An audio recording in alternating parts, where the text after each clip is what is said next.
Okay, quick edit there, folks, but now we get back to the rest of my Sonic Lost World review, and let's continue. So, I feel the next thing to talk about, before I get into story is, I guess soundtrack. Why not soundtrack? Okay, so soundtrack, overall, when it comes to my overall thoughts of the soundtrack, very disappointing to me. Now, 90% of people who play Lost World pretty much have the same thoughts as each other. You know, Sonic Lost World soundtrack, another Sonic game that isn't that great, but had pretty much an excellent soundtrack. Not to me, not this time. To me, this time, this was a very meteor-core soundtrack compared to many other Sonic games. And the problem I have with the soundtrack of this game is I find myself not liking this soundtrack compared to the soundtracks of some of the absolutely down disappointing Sonic games. I mean, I'm looking at like Sonic 06, Shadow the Hedgehog, Sonic Free Riders, not Sonic Labyrinth, but many Sonic games that I don't really like that much. Even Sonic and the Secret Ring, Sonic and the Black Knight, you know, I got onto those games for their terrible motion control, or at least to some people, terrible motion control. But long story short, in general, I enjoyed the music and soundtracks of those games more than I did with this game. Now let me explain the problem I had with Sonic Lost World soundtrack. The problem I had with Sonic Lost World soundtrack is it was way too casual. I mean, it sounded nothing like Sonic. The problem I had with the soundtrack was that there were some songs that you could get a Sonic feel out of. Examples of songs that you could feel the Sonic feel. Windy Hill. That's pretty much it. Other songs within the game I did not get a Sonic feel from. I feel that those tracks could have fit easily in many other different types of games, but just not in Sonic. Here's the feel that I get when I get from Sonic. When I get Sonic feels, I'm thinking of the composers. I'm thinking of smooth music. Sonic has always had a rock and roll style, and I don't mean that by a crap ton of rock music. I mean that style by Sonic has always been energetic, fast-moving, and there are tracks that are energetic and fast-moving, but I feel that they don't sound anything like Sonic's old tracks. The main theme of this game, rather than being a cool theme, you know, by, you know, Cash Cash, Crush 40, all those different groups that we all know and love, we get an orchestral track that I absolutely just don't like at all. I don't like the Sonic Lost World main theme. The main theme of the game as a whole annoys the living crud out of me, and to know that that's what represents that game, no, that's not what I see whenever I look back in that game, because that theme just sounds boring to me. It doesn't, I mean, yeah, it gives you the feeling of a lost world, but the game doesn't feel like that, certainly, so whenever you hear that feel, I do not get that feel from that game, and I feel the soundtrack was very underwhelming compared to a ton of Sonic games, even Sonic games that I think that are pretty bad. Let me give you examples of tracks I did like, but some flaws I found in them. Windy Hill. I loved everything about Windy Hill Zone and its track. The tracks of Windy Hill actually had a decent Sonic sounding to it. It sounded pretty, you could hear instruments that let you know, you're playing a Sonic game and stuff like that. Later tracks, I feel, tried to fit in with the environment, which is a good thing. But the problem is it didn't have a Sonic twist. It's like they went to the music composers and said, just compose a jungle song. There, you've got a jungle song, but does it sound like it's Sonic? It certainly most does not. Think of Mega Man. When you think of Mega Man, you think of that 64-bit, 16-bit processing in the beat and stuff like that. That's what you get when you think of Mega Man. When you think of Mario, you think of pretty casual music, but sometimes upbeat. When you think of Kirby, you definitely think of some beautiful tracks. You get different feelings for different franchises, and this game feels like it goes away from identity in terms of music. Other tracks that I did like was the grinding theme for the grinding theme stages.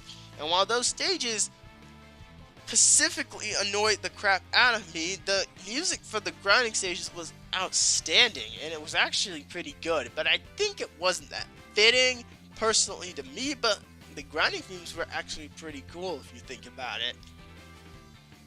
And while I do like the grinding theme, that's my only complaint about that. So that's a perfect track. Next is the final boss track. Again, not spoiling the final boss. The final boss track is and you can skip this part if you want, just go up a couple of minutes. The final boss track to me is good, but the problem I have with the final boss track is this is like one of the very few tracks where I hear a good classic guitar in it, so I was expecting a lot out of it. And the guitar, I liked the guitar, and I liked how it mixed in with the rest of the track. The problem I have is it sounded so bland and processed, as if someone played the guitar solo in their garage and then they took that recording, no editing, trying not to process it a little too much, threw it in with the rest of everything that was edited and put together good, and then that's it, just to satisfy people who did like classic song music, and it certainly did not satisfy me. I'll admit I love the final boss theme, but the entire thing felt too low quality. Out of all the tracks on Sonic Lost World, that was literally the most low quality sounding piece of music, the final boss theme. It sounded so low quality. Then again, that's pretty much all I have to say about that. And yeah, other than that, the soundtrack to Sonic Lost World overall is disappointing. That's my little rating for that. Compared to many other Sonic games where the soundtracks were just kind of outstanding, very fitting, had a great sonic feel to each one, the problem I have with the soundtrack is it loses identity. And while that is a personal problem for me, and I know they can't really do this forever, that's just my personal thoughts on the soundtrack, but it's a good overall, but just not great to me. Yeah, so now I guess would be a good time to jump into that story. If you do not want any story spoilers at all, pause this video, go look in the comment section, and hit the link that fast forward you towards the end of this video where you get my final thoughts on the game, and that's pretty much it. So yeah, so now we get into the story and my overall review of it, and then that's it. Okay, so starting now. Again, spoilers. Okay. So the story plays out like this. Sonic and Tails are chasing Eggman. Eggman happens to have a capsule that is very familiar to Sonic fans, which is the classic capsule from the oh-so-nostalgic Genesis games. Eggman has the capsule, and of course Sonic and Tails assumes that animal friends are in there, so they gotta get it back. Eggman drops it, and while Sonic and Tails go after it, Eggman basically shoots their plane down and they crash into the Lock's Hex. This opening sequence is not at all bad. The music, the setup, not bad at all, but the problem I have towards the end of that Pacific cutscene is no story background whatsoever. Just, oh hey, man, we lost the animal capsule. Oh hey, look, a planet. Want to go explore and look for the animals? Sure. I felt that was just an excuse to push the game. I'm not saying Sonic games should focus all on the story, because we know how that's looked in the past, and maybe they can flesh out a good story, but this certainly was not any good exception at all, because it was everything in this story felt like an excuse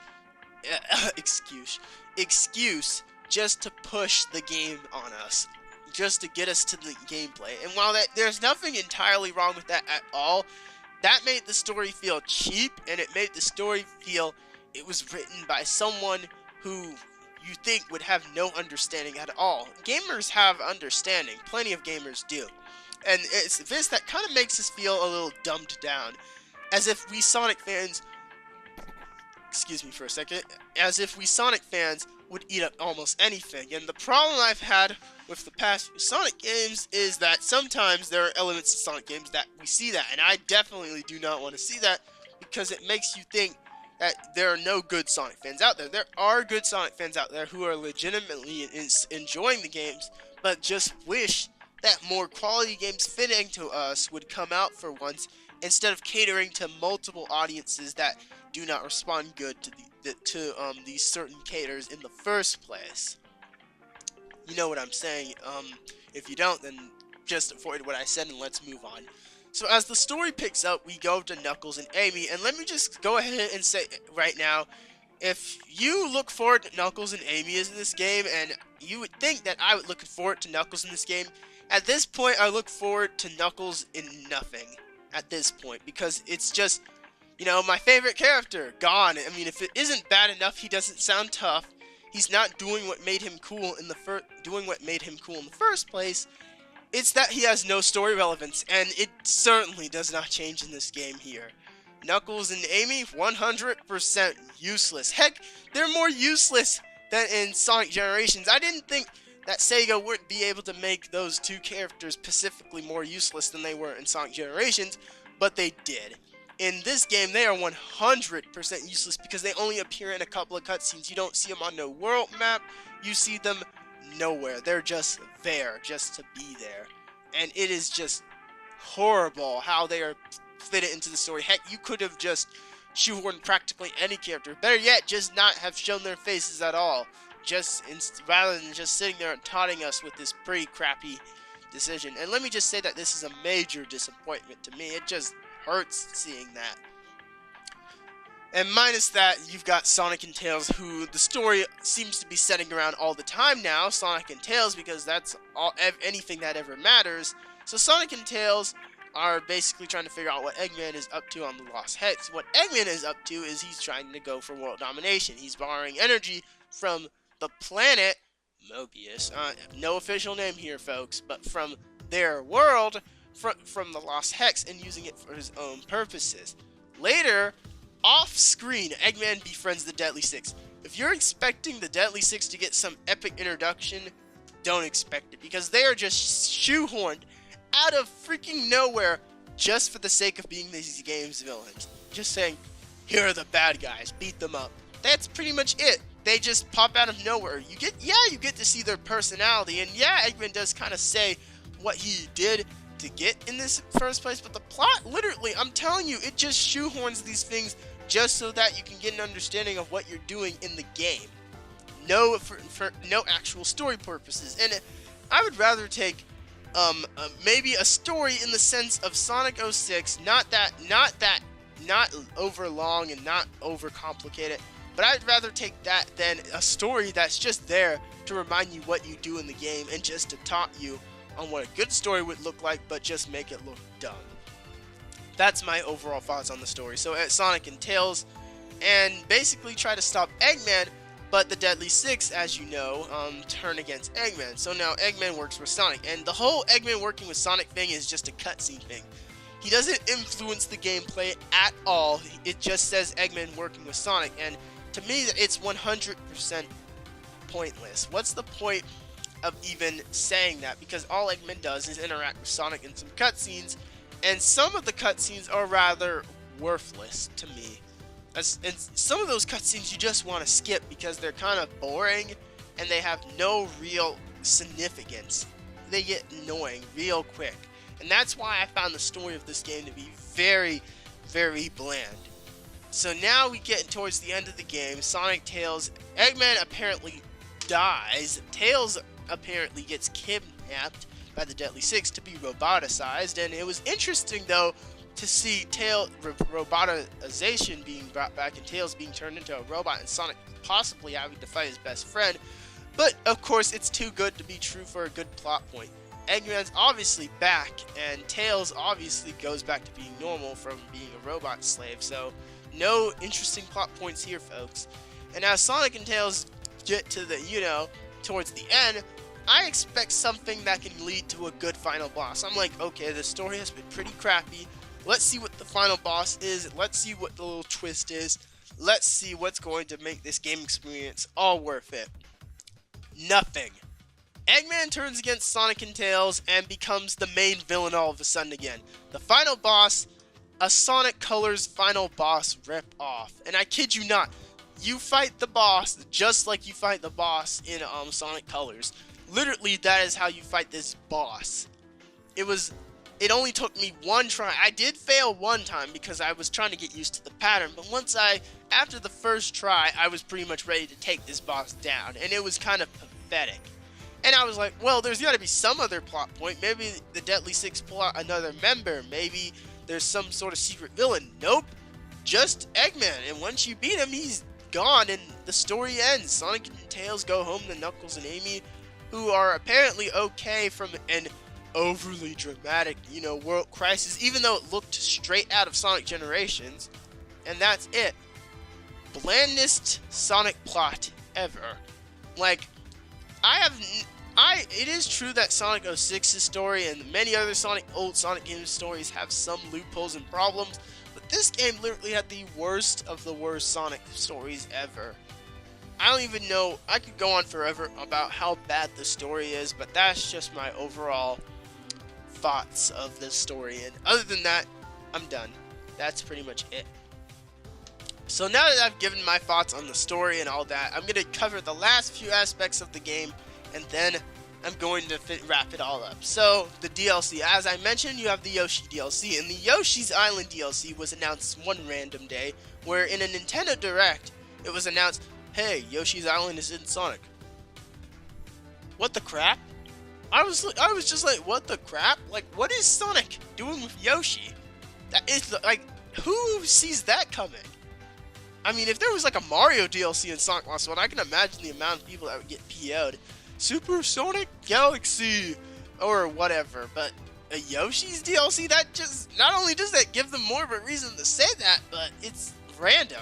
And while I do enjoy the Yoshi's DLC, it is kind of annoying, and I get the same feeling from it the same way as I get from the basic game, and that's not good. There was one thing that I got a decent enjoyment out of, and that's the Knights DLC. Now, what's the problem with the Knights DLC? I'm sure a lot of people were looking forward to it, because that is what Deadly 6 Edition has that's so special. So, what is it about the Knight DLC? Let's see. Oh yeah, short. You only get like one zone. It's in the form of one zone rather than, you know, mini acts and stuff like that. You basically fight the Deadly Six, but they're 10 times as easier as when you fought them in-game. You get to see knights fly around for a little bit. That's cool. I will admit, you do get to hear epic music, but it's like one track. You don't get to see Reali. I'm pretty sure they could have shoehorned Reali in soon. And that's it. The Knights DLC was good, but not enough content. It's like how I felt about Sonic Generations. Good, but not enough content. So overall, you know, graphics, not bad. I like the style of this game. I will admit there are times where the style is a bit flat, you know. Lately, Sonic games' graphic styles have been changing it up, trying to figure out what would work best for Sonic graphic style. Let me just go ahead and say right now, no Sonic game looks the same, unless you're looking at the old Genesis games and stuff like that. No two Sonic games are gonna like play the same, look the same, act the same. Sonic games tend to be very different, which annoys me when people say, all Sonic is about is racing. You have not played all the games, my friend. You have not played a lot of the games. Other than that, I guess that's my overall final thoughts on Sonic Lost World. So let's wrap this up.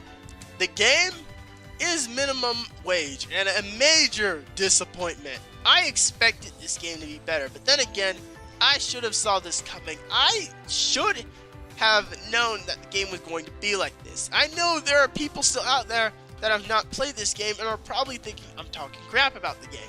I'm not talking crap about the game.